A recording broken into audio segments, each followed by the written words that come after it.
Welcome to Versatile GunDog, where we dive into the hunting and training topics that help you maximize the potential out of your versatile gun dog. Hi, I'm Scott Brosier, professional gun dog trainer for Pine Hill Kennel. And now that it's mid-August, it's not far away before the hunting seasons begin. And I know that I've been receiving a few questions from people who are just getting into bird hunting, and they've been invited on a bird hunt. And they're concerned about what they need to do and how to handle themselves when they get out in the field. Well, today we're going to cover a couple of those topics. So stay tuned and we'll get right into it. When you're retrieving your shotgun from the vehicle, make sure that as you extract the shotgun from the case, that somebody's not standing on the other side of the vehicle. Typically, I like to have the guns, when placed in the truck or vehicle, they're pointed all in the same direction. That way, these guns can be extracted from the same side, and you do one at a time. Then there's no question or worry about somebody flagging the other as they extract their shotgun.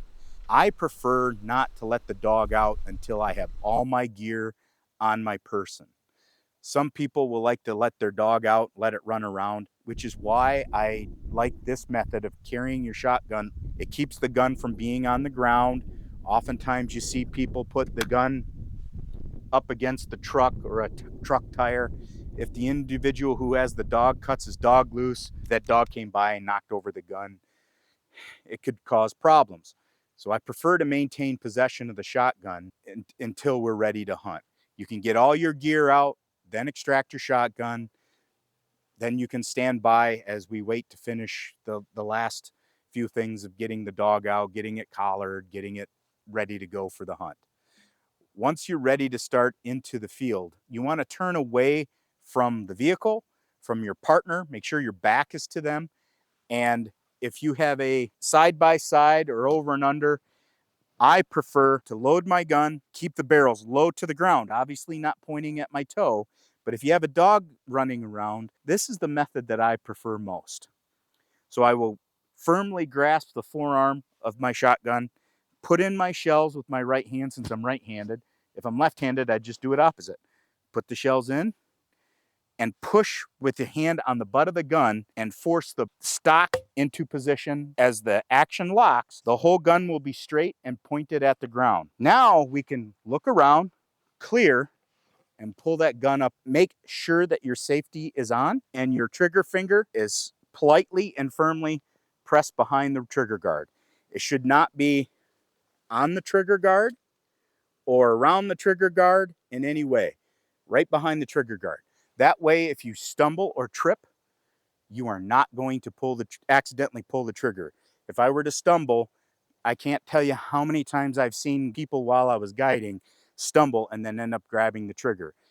And on this, I have a thumb safety. So all that pressure could take the safety off, and then they pull the trigger and we have a negligent discharge. To prevent that, keeping your finger away from the trigger, keeping the safety on, and your gun in a port of arms position. Now, what that means is some form of where the gun is pointed in the air. Now, sometimes it gets a little crazy and gray when you're in the grouse woods, but out in the field for sure, there should be no reason why you can't walk with your gun like this or point it in the air. You can hold it where you rest it on a strap on your vest. You can hold it up in the air.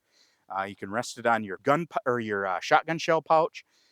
Or for that matter, one of the great ways that I like to tell people who are new is, especially if it's going to be a long walk, if you're right-handed, you take the gun and press it against your chest and reach around with your left hand and grab your wrist, let it sink down, and more or less that gun is pointed in the sky. That helps prevent any flagging if I turn or I try to react to a bird or try to react to somebody calling my name or saying, hey, can you come this way? Or, hey, got a dog on point. If I turn, there's no way, for the most part, I'm going to flag somebody in the field. That's why I don't like this carry, grandpa carry. You see it in all the TV shows. Somebody has their your shotgun across their arm like this. Well, think of somebody who's behind you or off to the side, and they say, "Hey, Scott." And I turn. I'm looking, but I'm not really paying attention to where those shotgun barrels are. I can barely see them in my peripheral vision. The other one I see is this. Oh my goodness. Now you have absolute no idea what's happening behind you. So keep your gun, again, I'll say keep it pointed in the sky. One of the most probably problematic ways of carrying the shotgun that I see is they get tired, and these guns do get heavy. Oh man, I don't care if you have the best ultralight carbon fiber, I don't care, whatever. Any ultralight shotgun, they still get heavy after an hour. So people will start getting lazy and they get, oh, this is heavy. Oh man, I can't walk around with it up in the air anymore. It's just too heavy. Well, you're now flagging everybody as they're walking around, and you're flagging the dog, and it just really doesn't sit well with the individual that you're hunting with, or at least it doesn't with me. But I have found that these courtesies definitely go a long way into allowing you another invite. Something else to keep in consideration is when you are walking with the shotgun and you are in a line in your direction of fire. If you are on the right-hand side, there's only two of you, then you pretty much have a 45-degree angle, which would be, now as you can see, open and clear, a 45-degree angle from here all the way to here. So it would be 45 to my left if I'm on the right-hand side, and then I have basically all the way to behind me to shoot. Vice versa, if I'm on the left-hand side, I have a 45, boy, I'm gonna try to do this left-handed, but I have a 45-degree this way, and then I have all of this to shoot. Now, if you have multiple people in a line, like at a pheasant hunt, where you're stacking up several, maybe even 4, 5, 6 guys together, keeping that gun pointed in the sky, and then basically constricting your field of fire to basically a narrow window in front of you, which is about not even 45, but more like a 35-degree window on each side of your shoulder. If the bird gets up, flies hard right, and it gets out of your field of fire, let it go. Let the person to the right get it. If you're on the left hand, or if you're in the middle and the bird goes left, no big deal. It's a hard flanking left. Let the guys out to the left get it. It's going right up the gut. Then you basically have an opportunity to shoot that bird. In the end, if you don't feel comfortable shooting, don't. No one will ever be mad at you in the end for not shooting. They might tease you, but who cares? I'd rather be teased for not taking a shot than be that guy that ended the hunt on a very bad note. So, if in doubt, don't. And if in doubt, also, if after the fact, ask, what should I have done? What would you have want me to do? Keep that line of communication up with the individual that you're hunting with. Now, I'm going to step back a little bit and get into the safety of a semi-automatic and a pump shotgun. When you extract your shotgun, specifically one that is a semi-automatic or a pump, before you pull the gun out of the case, you want to make sure that the action is open and clear. That way, when you pull it completely free of the vehicle, people who are standing around you can see that the action is open and clear. So I'm going to extract the shotgun from the case. As I extract it, you want to make sure that the action is open so that it can be seen that there's no shells in here. Now, I'm doing something relatively dangerous. I'm putting my finger inside the trap there, the chamber. I call it the mouse trap because I've seen so many fingers get caught in there when people bump the bolt release. But we've locked the bolt back in place. We're going to pull the shotgun out, keep that barrel pointed in the sky at all times, and make sure that as we stand around with the gun or carry it, that the action is open and facing as many people as possible, but remembering to keep that barrel pointed in the sky at all times. So when you load this shotgun, as you can see, the action is open and clear. There are no shells inside. Now, one of the biggest follies that I see with people with the semi-automatics and the pumps is that when they go to load their shotgun, the shell will fall down in the bottom of the towards the magazine, and it won't be facing towards the barrel, and they will try to shake that shell into the chamber. I promise you, this thing was designed to run that shell shut. So as long as the brass end stays to the back or the butt of the gun and the plastic end stays towards the barrel, no matter what, as you put your shell into the chamber, even if it pops down into the bottom, that shell will run in. So we'll hit the release, slam shut. You want to not interfere with the bolt slamming shut. That's what seats the shell into the chamber.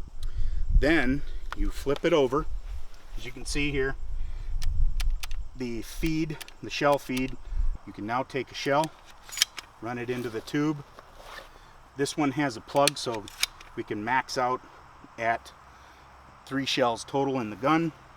Now there are some super secret ways to add another one when you have a plug, but we're not going to cover that.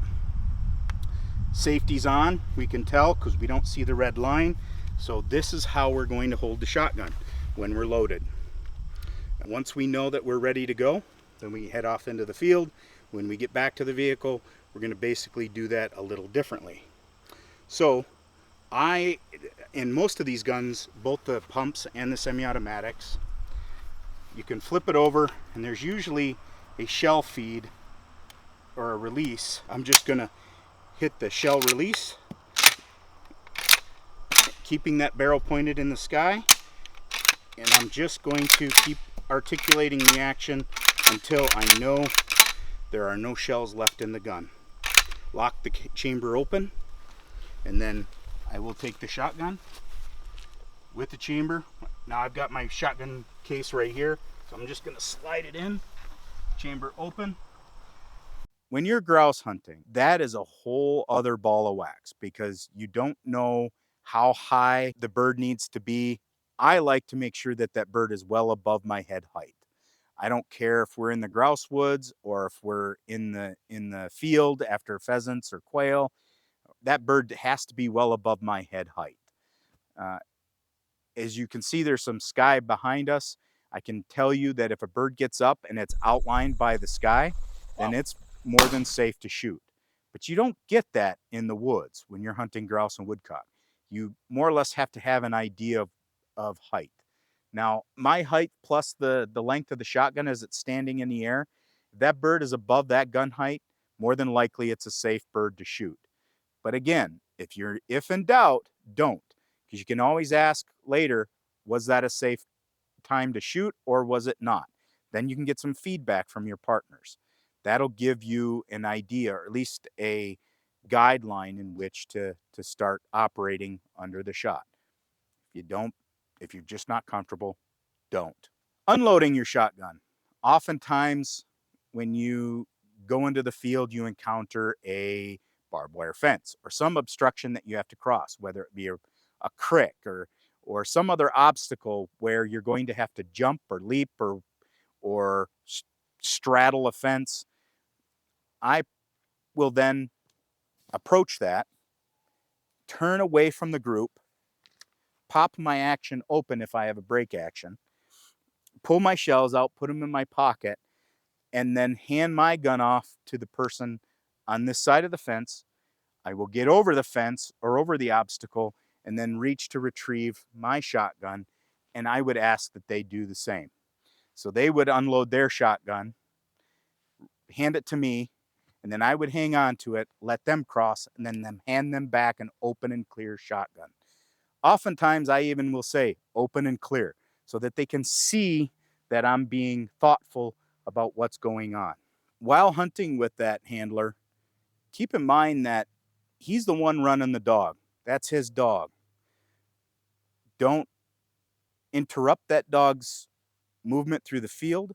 Don't tell it any commands. Don't tell it to hunt, keep your mouth shut. You can talk to your handler a little bit and find out what he wants you to do, how to engage a particular piece of cover, but let all the handling be done by him. If you feel like the dog's getting out too far, you can tell him, hey, I see the dog out here at this distance. He will make the decision on whether or not to call him back. But more or less, keep your eyes open and listen and watch more than you talk. That will get you a long way. If you like this video, found value in it, please think about liking and subscribing, leave a comment, maybe even check us out on Instagram and Facebook. Look forward to seeing you next time.